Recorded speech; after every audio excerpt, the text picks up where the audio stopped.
Let's talk about how to be a profitable NFL DFS player on Fanduel and DraftKings in 2024. What's up, guys? My name is Kevin Allen, aka the Geek from DFS Army, and today we're going to take a look at DraftKings, salaries, bankroll management, and just techniques that you can use to go from being a player to being a profitable player on Fanduel or DraftKings. Now, I'm going to preface this by saying some people don't really actually want to be a profitable player. Now, you might be thinking, Kevin, you're out of your mind. What are you even talking about? But not everybody wants to play profitably. You might be playing DraftKings, FanDuel, daily fantasy sports in general, daily fantasy football in general. Just have fun. And that's cool. That's totally fine. It could be an entertainment for you. It could be a lottery ticket for you. All those things are great. But if you want to take your game to the next level, or if you'd like to become profitable, I'm going to talk about why the approaches that you might have been using up till now are generally not going to be profitable, and basically some bankroll management and contest selection techniques that can help you turn your game from losing money all the time to hopefully losing less money, maybe losing no money, and maybe even making some money. My big theory with tournaments and those lotto ticket tournaments is you got to just keep putting lineup after lineup after lineup in those to finally hit that top 0.01%er that gets you the 10K, that gets you the 50K. And you guys know, if you're following DFS Army, we have members take down these tournaments all the time. We have $1 million winners. We have 100K winners, over 50 of them, 50K, and so on and so forth, 10, everything. But in order to get that win, you've got to be in the game. So let's talk a little bit about bankroll allocation and contest selection. So I'm going to start with contest selection when it comes to your bank. We'll start with setting up how to set up your bankroll. How much bankroll should you use in a given week? So to keep it very, very simple, what I want you to do is think about how much money you have effectively for the 2024 NFL DFS season, right? You might be playing season-long fantasy and you're like, hey, I'm in 5 leagues. I put $100 in each league. All good to me. Sometimes I win, sometimes I lose. No big whoop, but I'm going in expecting I'll put $500 in my fantasy leagues and lose $500. Fine. So what is your DFS budget? Let's start there. So the way I want you to figure this out is just think about an amount of money you're comfortable spending / losing that won't affect your life, that won't cause you to not have money for your rent or any sort of issues like that this year, where you're not going to worry about it too much. Hey, if I lose it, it's cool. Is that number $1,000, $5,000? 10,000, whatever it is, come up with it. Now I want you to take 10% of that number, and we're going to call that your weekly DFS bankroll. Now, if you want to be really aggressive, I guess you could go up to 20%, but because I'm focusing on just main slate bankroll, I would say you're also going to run showdowns and everything else. So you want to really stick to a rule of thumb of, if you're going to like a showdown contest, I'd avoid, I would not go more than 5% of my bankroll and something like that.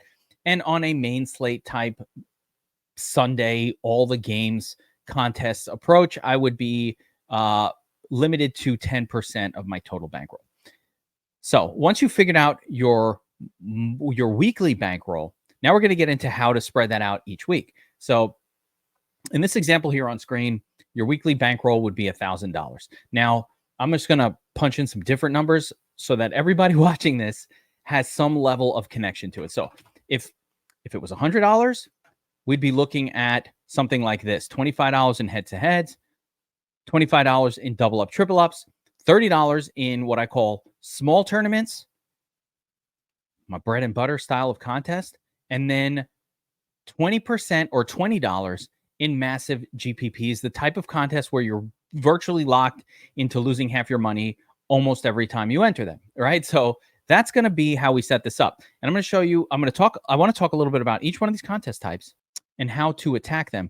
But first, I want to show you why it's so important to mix in head-to-heads, double-up, triple-ups, and small tournaments, right? So let's look at a typical massive tournament on DraftKings. I'm going to pull one up from NFL Week 1 here. Let's go to pretty much everybody's favorite tournament, the play action.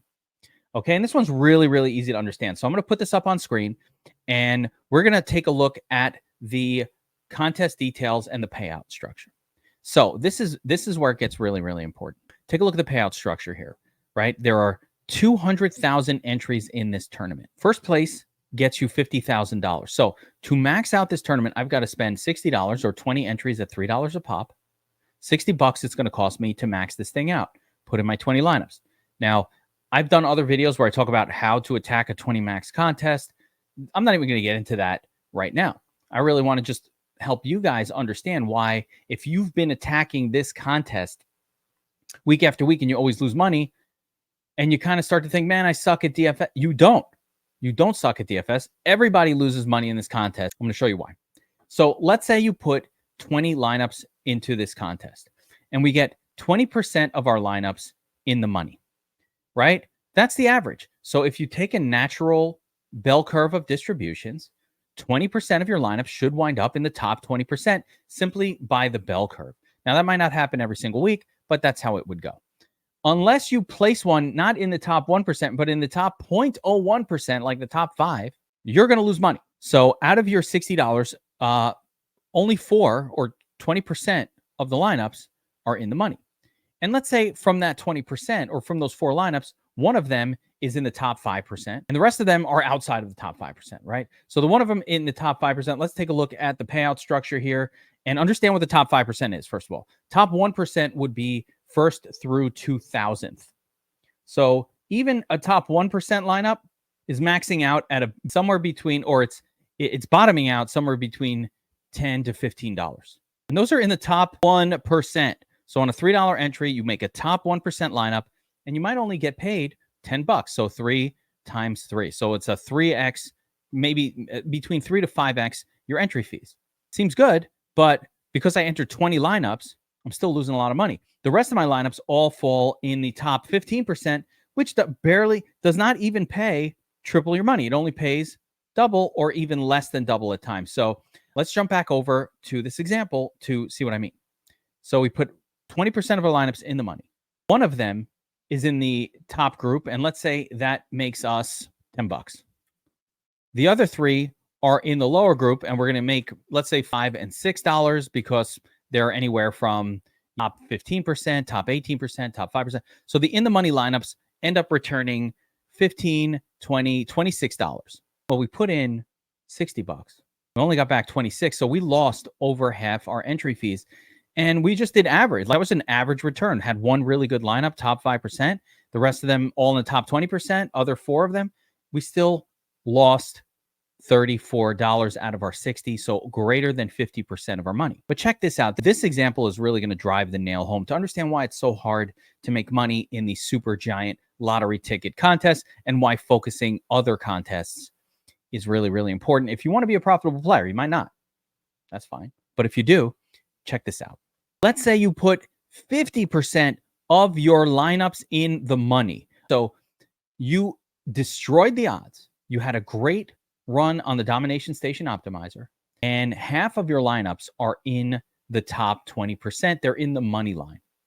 Well, you've already absolutely destroyed competition, so to speak, because you've beaten the odds, right? This means you're an elite player. Everybody else would normally only get 20% in there. You got 50%. So you're in the top 1% of players in the world for that particular week. Well, let's take a look at what happens. So let's say you put 2 lineups in the top 5% in this example. Amazing. Out of the 10 lineups that are in the money, 2 in the top 5%. The rest, the other 8 are in the top 15%, somewhere scattered around. What's the net result? The 2 lineups in the top 5% return you somewhere around $16, $8 on 3. Maybe it could be a little more if you're in the top 1%. But in the top 5%, you're only making $8 if you're lucky on a $3 entry. So double, maybe 2 to 2.2x your entry fee. So those 2 return $16. The rest of your 8 lineups in the money, they give you $5 a piece, so you get $40. So even in this example, where you absolutely beat the odds, and it is impossible to repeat this type of performance week after week. That is just not how distributions work. That's not how odds work. You still lost $4 against the $60 you put in this tournament. So my point is, when you enter this contest, unless you finish in the top, effectively 0.1%, which would mean the top 200 lineups, that's 0.1. And even then, so if you place a lineup in the top 0.1%, you will get your money back, 0.1%. You got to be in the top 200. out of 200,000 just to make your money back. Now, of course, why am I entering this contest? Because I'm trying to hit the actual top lineup, which will return 50 grand. And there's virtually no other thing out there, no other thing out tickets where you could place a $3 entry and have the potential to win $50,000. Now, DFS Army subscribers, we win these tournaments all the time. Most weeks, you'll see subscribers winning a contest or the Minimax or something, wherever we are, wherever they are. We're winning these. So it can absolutely happen. But in order for you to hit those odds, you've got to survive and thrive week and week and week in and week out to keep plowing lineups into these tournaments, which is where the rest of our bankroll allocation strategy comes from. I want you guys to allocate at least 50% of your weekly budget to two contest types. First, head-to-heads, and second, double-ups and triple-ups. Now, let's start with head-to-heads and explain what these contests are. Head-to-heads are contests where you go up against just random players in the ecosystem. And I'm going to show you exactly how to create those. So on the DraftKings screen, you're going to go to create a contest, find your sport, NFL, find the mode, select the time and, select the time and heads, right? And then we're going to choose our dollar amount level. How many lineups we want or how many contests we want to create. So in this case, I'm setting up the $2 contest. It's really, really important when you play in head-to-heads that you start with the lowest dollar amount contest available to you. Now, the reason you want to do this is for head-to-heads, we want as large of a voluminous distribution of scores as possible. That way, no matter what you score, you're going to go up against people who probably put up a better score, some of them, but a lot more will put up a worse score. So you're not going to lose all your money. You're not going to double your money, but you'll get some of the money back. You'll have some wins, some losses. And if you're better than average at crafting these cash lineups, and I'll explain how to do that in a second, then you should be profitable doing these. So in this case, the big adjustment that I always make is you want to limit the number of times one person can play against you to just once. That's a very, very important part of setting up head-to-heads. You want a wide distribution of scores. So playing the same person over and over again effectively ruins that. The other reason we want to max out the 1, the 2, the 3 before you get to the 5 and above is because a lot of players, especially the most volume-heavy players on DraftKings, are disallowed from playing any contests or head-to-heads, especially, or cash games that are lower than $5 entry points. So you can avoid a lot of the sharks there. Boom, when you're ready to go, create the contest, and right here you'd make your lineup and be good to go. Right? So that's your head-to-heads. The beautiful thing about head-to-heads is even if you put a lineup in, so I'm going to explain the difference between head-to-heads and double-ups. In double-ups, everybody who's at least 1/10 of a point above the median score, the median, not the median score, as long as you're 0.1 point above that, you will double your money in that contest. Now, most of the double-ups that you enter will have the same median score. So a lot of times if you hit a certain number, you will cash every single one of your double-ups. So in this example, let's say given week, the median score for cash games was 150.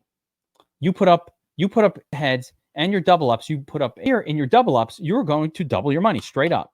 $25 on your $100 budget turns into $50, right? On your head to heads, that will cash a lot. You'll make a little bit of profit, but because you didn't absolutely crush the median score, some people will actually beat you. So let's say $25 will get you back $35. Notice what's going on here. All we did was put up a slightly above average score on our main lineup, and we've already gotten back 85 of the $100 we've allocated for this week's bankroll. So you're starting to see, oh, this is how you play DFS and actually profit on a week over week basis. So now we already said, I'm not going to count in any tournament wins, but we've already said that your lotto ticket, massive GPPs, no matter pretty much what you do, outside of these occasional, more often than not, you just have to assume you're going to lose half your money in these. So in this case, we only get back $10 of the 20. That sets us up at 50, 85, 95 back, and the rest of our profit will be determined by these small contests. So what are these contest types that you could choose? There's the 5X, the 10X. That's one of my favorites. Small tournaments. I'm going to show you my favorite small tournament on DraftKings, and it's called the Hundo. They're available in a lot of different price points. And this is basically a contest where you're up against 100 other people. Whatever the dollar amount is, doesn't matter.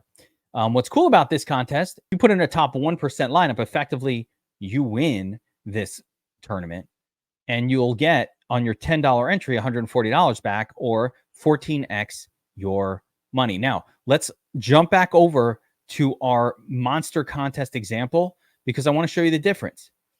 So in the hundo, when we get a score, a top 1% score, I go to the play action because I already talked about that one.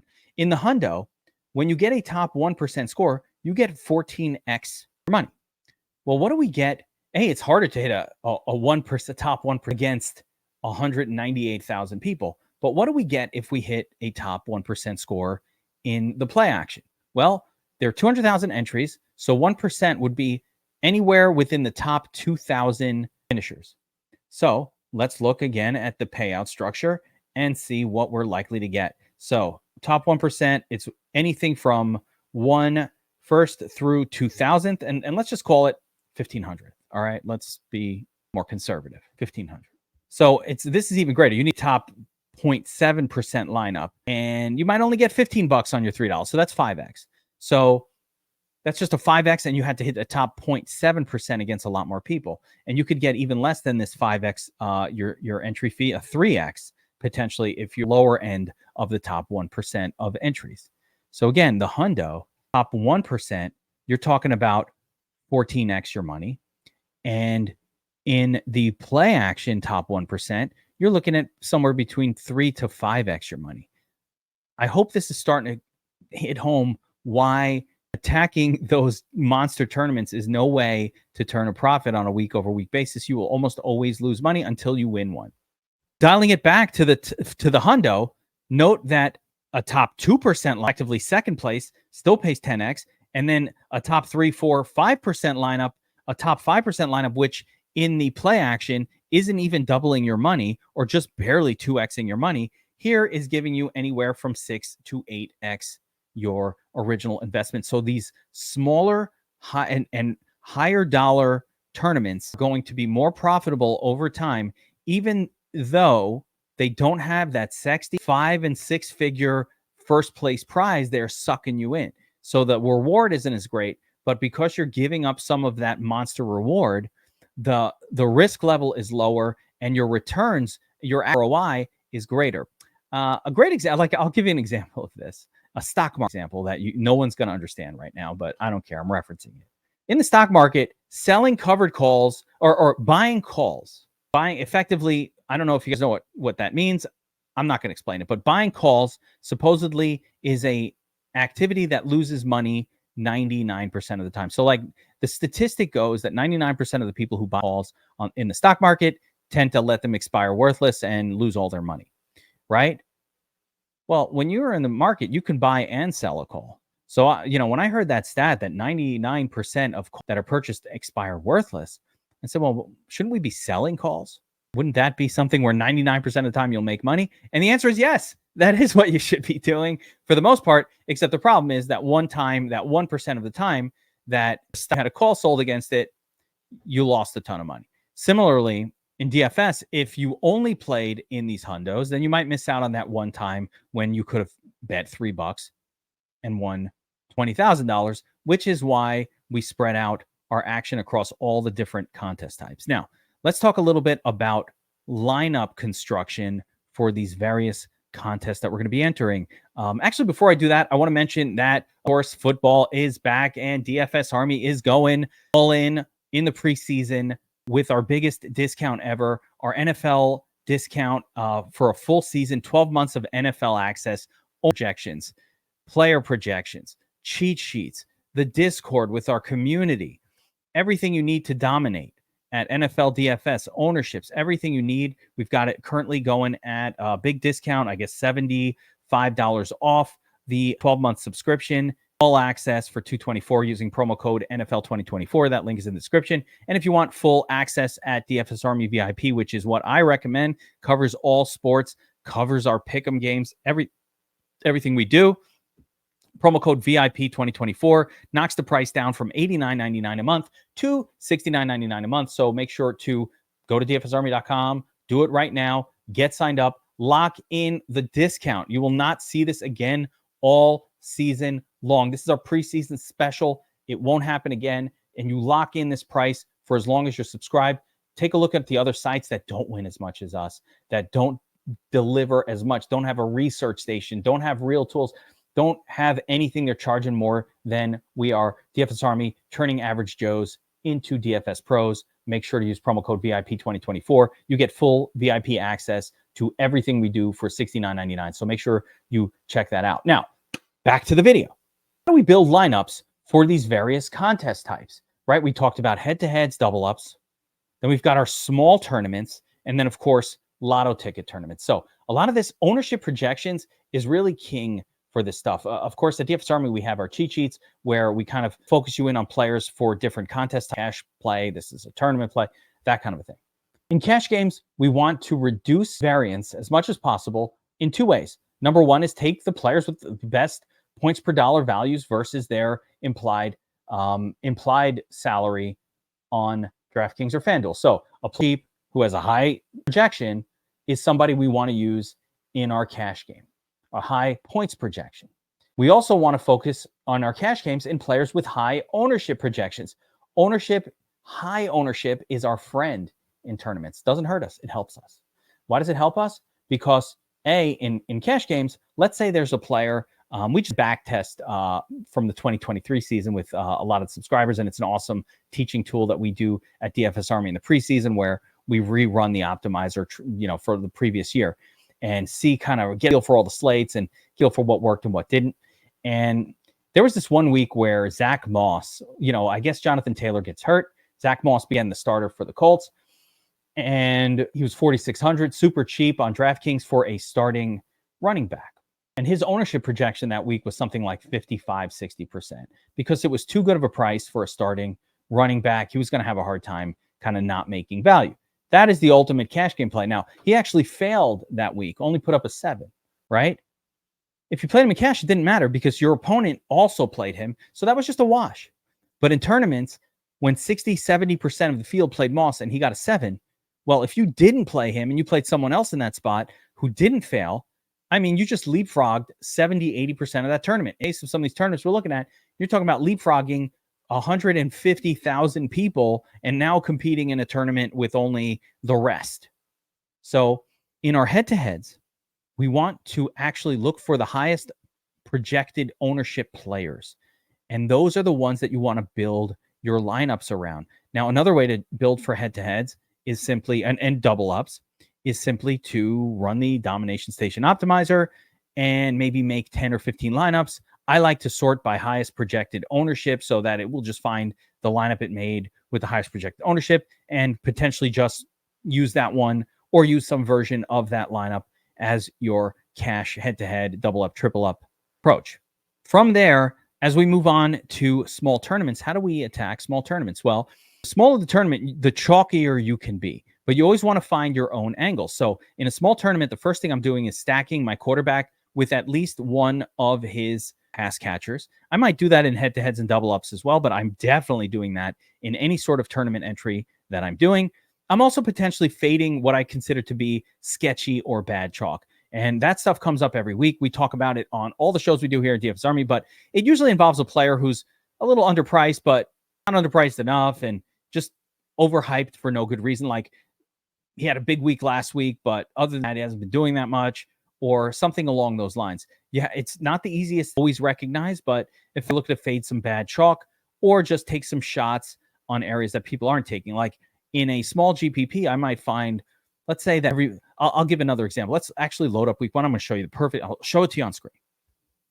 So in week one here, we've got a group of wide receivers in CeeDee Lamb, Tyreek Hill, Justin Jefferson, Jamar Chase, and I'll include Devontae Adams in that group, and even Mike Evans, right? We've got this group of wide receivers that are all really good.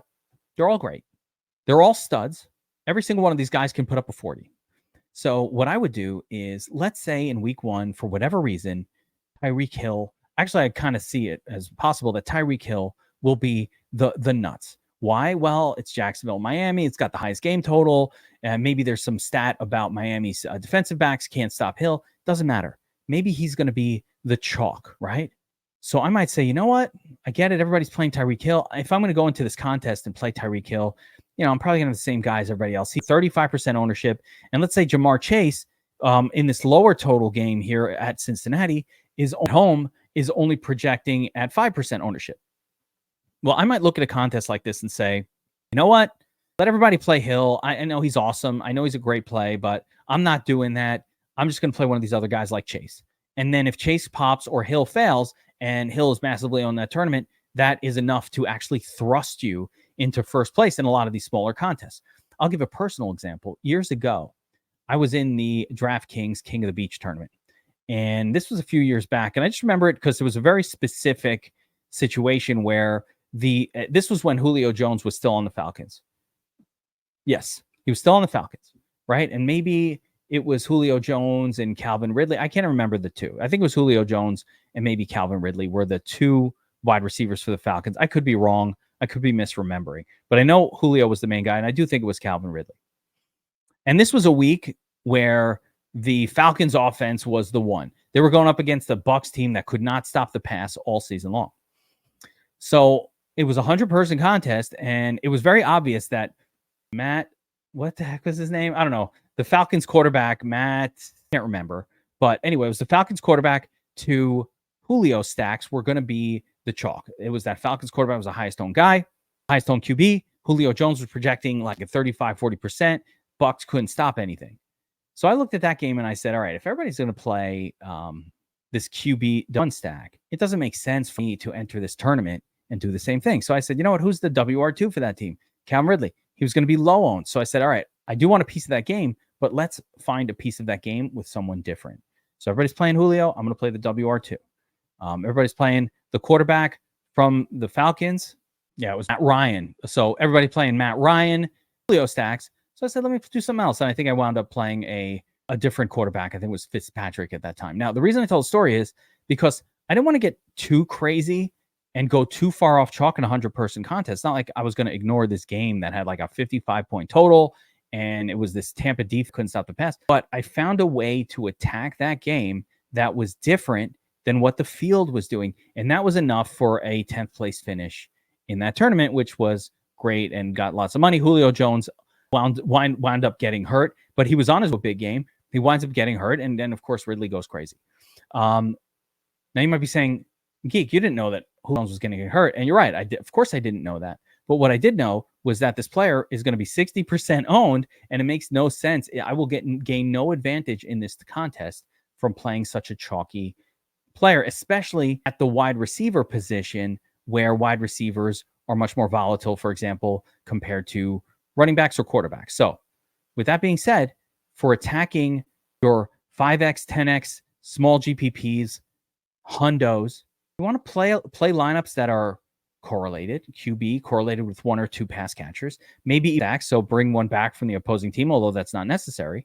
But pay attention to the chalk. It's okay to play some chalk, especially running back chalk, but try to get a little different somewhere. Try to understand what your opponents are going to do. And, while they're playing chess, you got to be playing. All right, you're going to play. You love this game. Let's say another game in week one has a massive total and everybody's playing the WR-QB combo. Maybe grab the running back from that game. Who knows who's going to do the scoring? It's a high total game.